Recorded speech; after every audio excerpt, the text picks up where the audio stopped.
आइए आज मैं आपको रीजनिंग के ऊपर कुछ और टॉपिक के बारे में बात करने जा रही हूँ।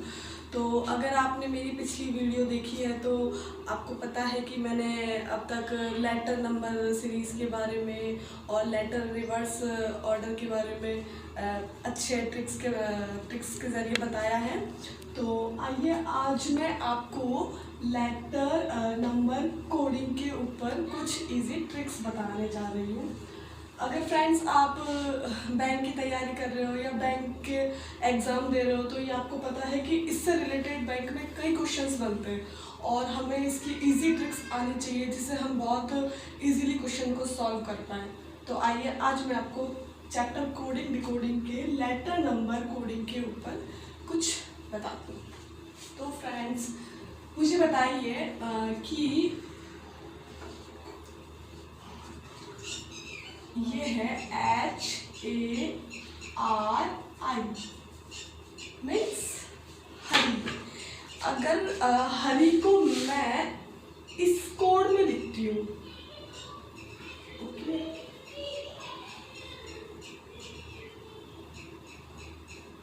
ठीक है, तो बताइए कि राम को हम किस कोड में लिखेंगे। अगर आपने एग्ज़ाम दिया हो तो आपको पता है एग्ज़ाम में इसी टाइप के क्वेश्चन आते हैं कि क्वेश्चन में हमें पूछा जाता है कि हरि को अगर इस कोड में लिखा है तो बताइए राम को किस कोड में लिखा जाएगा। तो सबसे पहले तो आपको लेटर नंबर सीरीज़ याद होनी चाहिए। तो अगर आपको ये याद है तो इससे आपको इजीली पता चल रहा है कि ये इसके लेटर नंबर सीरीज़ ही है। देखो जैसे H हमारा 8 नंबर पे आता है तो H से ये 8 आ रहा है, ठीक है। A हमारा 1 नंबर पे आता है तो ये 1 बन रहा है, ओके। R हमारा 18 नंबर पे आता है तो R से ये 18 है और I हमारा 9 नंबर पे आता है तो I से ये 9 बन रहा है, ओके। तो इसी तरह हम राम का कोड भी फाइंड कर सकते हैं। जैसे R हमारा आता है 18 नंबर पे, A आता है हमारा 1 नंबर पे और M आता है हमारा 13 नंबर पे।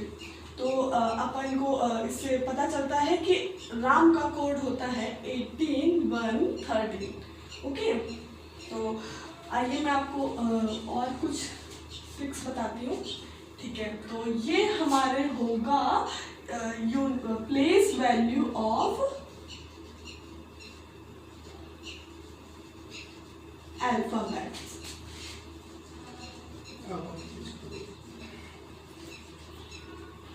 ओके, ठीक है। इसमें इसकी प्लेस वैल्यू भी दी हुई है अल्फाबेट्स की, ओके फ्रेंड्स। तो सेकंड है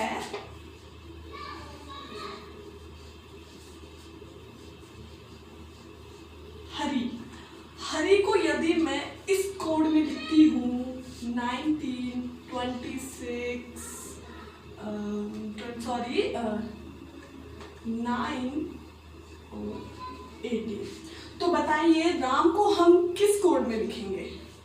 तो आप ये फाइंड करो कि हरि को किस टाइप से इस कोड में लिखा गया है।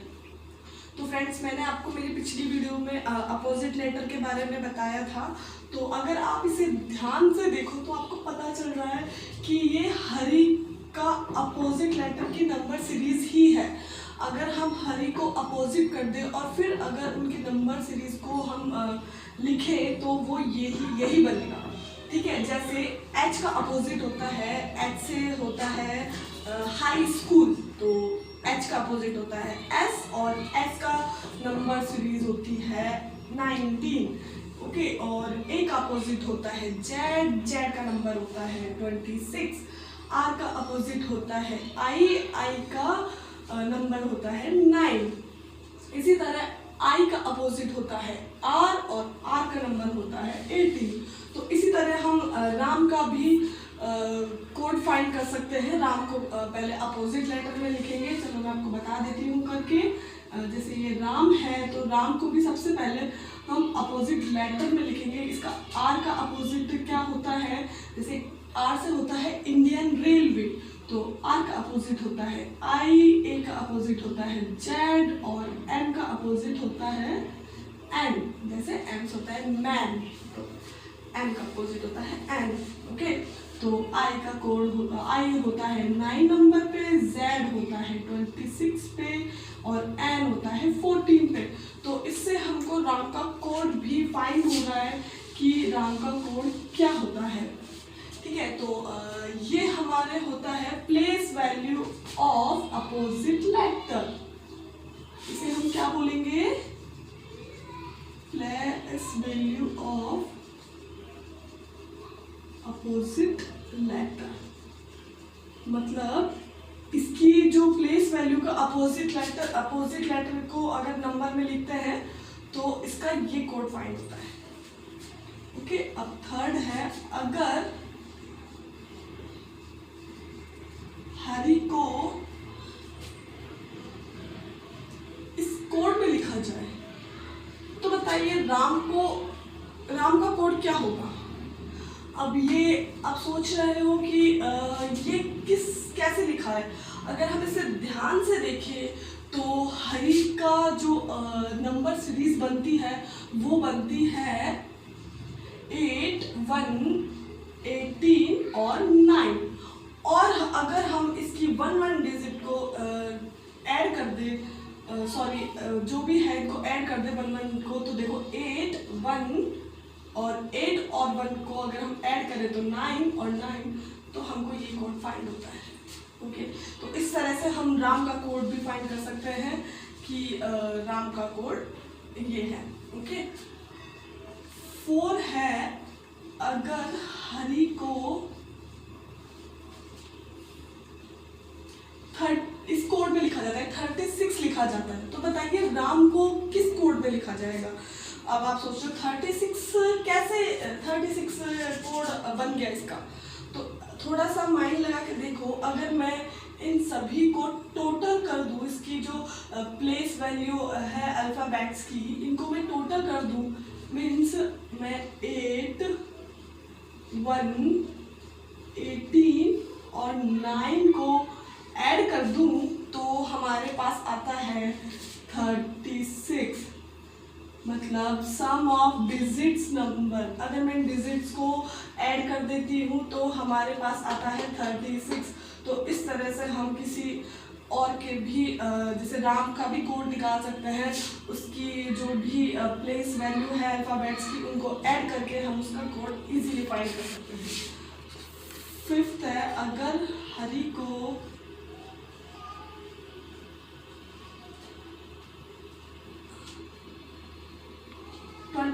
सेवन के कोड में लिखा जाता है, तो बताइए राम को किस कोड में लिखा जाएगा?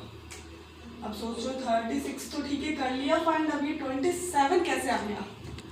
तो अच्छा, आप जो हमने ये इनको अलग अलग जो ये इनको ऐड करा है, अगर मैं इसको इस तरह से ऐड करूं, 8, 1 इसको मैं अलग अलग ऐड करूं, 1 को अलग, 8 को अलग और 9, तो इनका टोटल होता है 27। तो आप इस तरह से भी एक बार क्वेश्चन में एग्जाम में क्वेश्चन को सॉल्व करके देखिए, क्या पता इस तरह से भी क्वेश्चन सॉल्व हुआ हो तो हमको इस तरह से भी इसका आंसर फाइंड हो सकता है।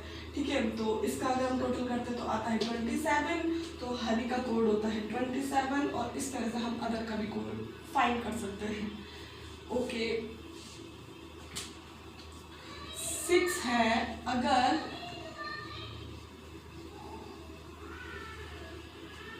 हरि को 144 लिखा जाता है, तो बताइए राम को किस कोड में लिखा जाएगा? अब सोच रहे हो 144 कैसे आया होगा? तो आप देखिए कि इसकी जो प्लेस वैल्यू थी इन अल्फाबेट्स की, उनको हमने टोटल किया था तो हमारे पास था 36, और इसको मैं इसके ये नंबर और डिजिट है जो 1, 2, 3, 4 से इसको मल्टीप्लाई कर दूं तो हमारे पास 144 आता है। तो इससे हमको पता चल सकता है कि हरि को इस तरह से इस कोड में लिखा गया है। ओके, तो नेक्स्ट है, अगर हरि को 2 डिवाइडेड बाय 2 तरह से लिखा जाए, इस कोड में लिखा जाए, तो बताइए राम को किस कोड में लिखा जाएगा? तो आप देखिए 2 और 2 है, तो इसमें ऐसा क्या है सेम की जो मतलब जो ये 4 डिजिट है इनमें 2 सेम है। अच्छा, हम थोड़ा ध्यान से देखें तो इसके अंदर 2 तो वोवल्स है और 2 ही कॉन्सोनेंट है। तो देखो ये 2 तो हमारे पास वोवल्स हो रहे हैं और ये 2 कॉन्सोनेंट है, तो इसलिए इसमें 2 डिवाइडेड बाय 2 किया गया है, मतलब वोवल डिवाइडेड बाय, ठीक है, इस तरह से। ओके, अब आता है 8। अगर मैं हरी को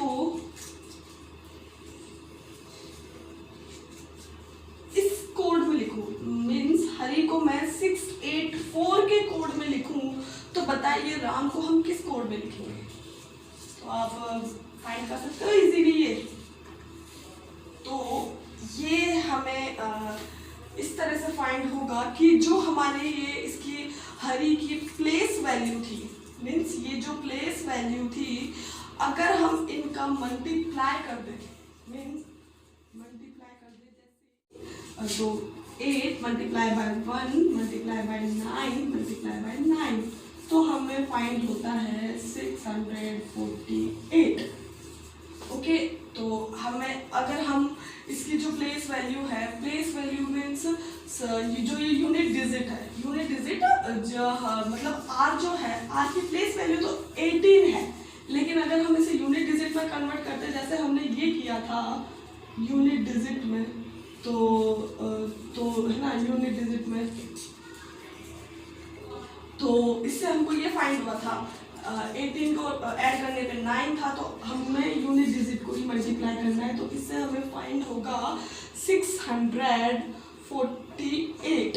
ओके, तो ये थे हमारे आज के कुछ इजी ट्रिक्स जो आपको एग्ज़ाम में बहुत ही ज़्यादा हेल्पफुल होंगे। तो फ्रेंड्स, अगर आपको मेरा ये चैनल या मेरे ये ट्रिक्स पसंद आए हो तो प्लीज़ इसे लाइक एंड सब्सक्राइब ज़रूर कीजिए, और प्लीज़ मुझे कमेंट करके ज़रूर बताइए कि आपको मेरी